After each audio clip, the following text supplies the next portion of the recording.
मध्यरात्रीचा प्रवास, दुचाकीवर आई, वडील आणि त्यांच्यासोबत 1 वर्षाची चिमुकली.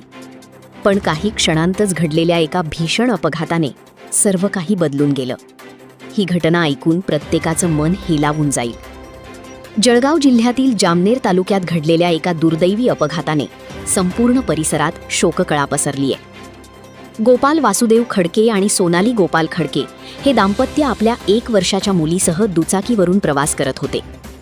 मध्यरात्रीच्या सुमारास ते तोरणमाळा स्मशानभूमी परिसरातून जात असताना त्यांच्या दुचाकीची समोर असलेल्या ट्रॅक्टरला जोरदार धडक बसली.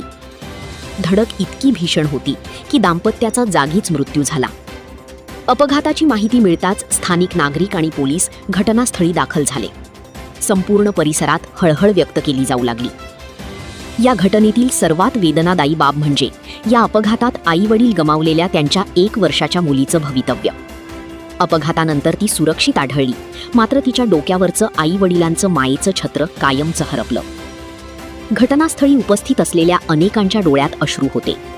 एका क्षणात एका कुटुंबाचं आयुष्य बदलून गेलं होतं. या घटनेमुळे संपूर्ण परिसरातून दुःख व्यक्त करण्यात येत असून मृत दाम्पत्याला श्रद्धांजली अर्पण केली जात आहे. रस्ते सुरक्षा आणि वाहन चालवताना सावधगिरी किती महत्त्वाची आहे याची जाणीव करून देणारी ही घटना अनेकांच्या मनात वेदना निर्माण करून गेली.